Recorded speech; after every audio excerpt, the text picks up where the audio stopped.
change our perceptions. And our State Department, I was just there, I was not very happy.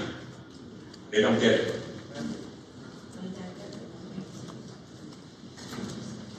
I'm Barry Beckman. Thank you for your talk. When you talk about getting rid of Hamas, the people in Gaza seem so supportive, so anti-Israeli. How are we going to change the minds of the 2 million people in Gaza? You're not changing the minds for generations, because the education system, not just in Gaza, but in the West Bank, is one that is not to build peace for the future. What needs to be done is what Israel did initially. They moved people out of certain areas that are near there, and they need to go in and say anybody who's left behind is choosing does leave us now an enemy combatant, and go in and clear out those areas and go in and get the tunnel network, and that's going to take months and maybe years. And then after you do the northern third, maybe they could start some rebuilding there soon. And there should be an outlet for some Palestinians to leave, but eventually they're going to have to go bit by bit. It's going to take a long, long time. But to change the mentality of Gaza, I wrote a piece more than a year ago. How innocent are the innocent Palestinian civilians? Because you think about the Bibas affair, that heartbreaking affair, it wasn't Hamas that kidnapped them, it was Palestinian civilians who then handed them to another jihadist group that was there. They came in by the thousands after Hamas to loot and to pillage and into the communities that were there. There is so much hate. It's generations that will go on. So you have to, unless they're going to change it themselves. You see, things can change. Look at the Emirates, even the Saudi school system. Even despite the unbelievable anti-Semitism in Egypt, there has been attempts in Egypt to change some things in the curriculum. In the Palestinian curriculum, whether it's under the PA or certainly under Hamas, it is about, the primary thing is not about economic advancement, it's about killing Jews. I mean, you would just read their charter. I mean, they're very clear. Great overview of the Syria. We have some influence on Egypt. Why don't we have more influence on Egypt to create like a refugee camp in the Sinai and move the Palestinians to that area while get rid of Hamas? Okay, so I'm going to play the Egyptian side for you. Hamas is the Muslim Brotherhood. The Muslim Brotherhood is the thing that endangers Sisi's authoritarian control. When the last time the Egyptians had a fair and free election, in 2011-ish, or whatever it was, 10, 11, before the Arab winter occurred, 80% of the people voted for either the Muslim Brotherhood or Salafists, in other words, jihadists. It's a radicalized society, a very anti-Semitic society, a lot of anti-Americanism. We pay them off not to have some kind of cold truce with Israel, but we give them $1.3, $1.5 billion. There have been plans. So a general in Israel named Giora Eiland who came up with a plan years ago about how Gaza should grow into Sinai and to build all kinds of things there. You need more carrots than just saying we're going to withdraw the 1.3. Withdrawing $1.3 billion is not enough to push Sisi over, but it's the one that makes sense. We don't want the Palestinians going to Jordan, because Jordan will fall. And if Jordan falls, that's not good for America, it's not good for Israel, it's not good for regional stability. But there is room in Sinai to do that if you had enough carrots for Sisi and to create something. So I agree with you, it should be there. President Trump may have that down the road, we'll see. So my question is about the math that the Israeli government is using to make the trade with hostages. I don't understand why is only one Israeli life worth 100 Palestinians. I don't get it. Why would you make that deal? I first of all, the precedent, I think a lot comes from the Shalit deal that happened 15 years ago, where one captured soldier, Gilad Shalit, was traded for over 1,000 terrorists, including Sinwar, who basically was the leader of October 7th. The people who are being let out now, it's not just the pure numbers.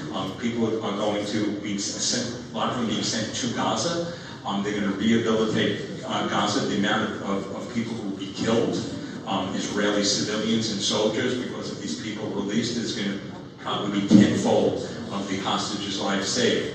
Having said that, first of all, I totally agree. the idea of this of parity, and nobody made a thing. Hey, you got one life for one life. That should be what's going on. But Israel, basically its negotiating stance was weak from the beginning and didn't dig its heels in. And the politics of Israel, that Netanyahu wanted the war to continue for his own political interests, and the country became divided, and all of these type of things. But your premise that this is ridiculous, I 100% agree with that. There are 2 more people. After that, we're going to close it off the mics. I'm hungry, I gotta go. Can you pick it up? I have a medical question for you, Dr. Mandel. Oh, What is the 10-year survival of Israel? I think Israel is going to prosper. I think Israel, for American interests, we have to make sure Israel survives. But the Israeli people, I have to say it's an American, but they blow my mind away. How they stepped up after October 7th. I had friends, families, had a 70-year-old friend who was called back in there. He had a son and daughter, a son-in-law and daughter-in-law, all back in the army. They were going in, their lives were upset. People they know were dying. I can't tell you how many were going to funerals, but they live lives of meaning. We're about materialism here. They live something beyond that. Yes, it's a democratic capitalist country, but the resilience of the Israeli people, they're going to be here for centuries. You're going to scare the hell out of us. I like that somewhat optimistic ending. Yeah, I always tell the story. My mother doesn't read my articles anymore because I depress her. But so thank you that I get put a positive there. Dr. Mandel, I enjoyed your presentation today. So, in a scenario where Israel and or America take that the Iranian nuclear facilities, would the IRGC fall? And that's question 1. The subtext to that would be, if they fall, does that dry out funding for Hamas, Hezbollah, for the Houthis, which then solves the problem with you're not going to get rid of all these Palestinians or Gazans, but if you cut off the funding that educates them generation after generation to hate and kill Jews and Western ideology, do you solve the problem with removing the IRGC? Okay, yeah, I have to agree with the premise. First of all, the law of unintended consequences, all these things we want, then it goes out there. But if we destroyed their nuclear facilities and also hit Card Island where their fossil fuels go for, and hit Mandel Abbas where their container port is, and we send their economy down the tubes, the people will rise. And if we stand with the Iranian people, if you saw the words I used, I said, if we do those things, it causes regional stability, but not necessarily initially. But that is the answer. It would reassure the Saudis. They would make normalization with Israel. Hamas would not get a lot of its funding. They'll get from Turkey and Qatar, but Hezbollah, again, they will have other ways, but so much of the proxy funding would decrease. So I think it is in our interest for stability to be proactive doing that. Yes, I agree. Okay, thank you.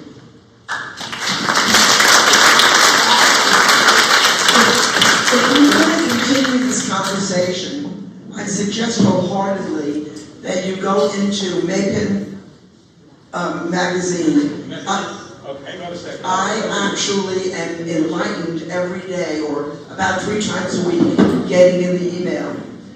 Eric gives us a synopsis, but he also gives us an overview. It is an incredible piece of read, that which we don't get on our TV stations, whether it's MSNBC or Fox News. It's down the center. This is what's happening. This is what we should be aware of.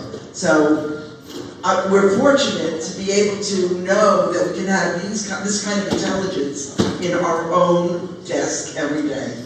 With that, I personally want to thank you for being here and coming in.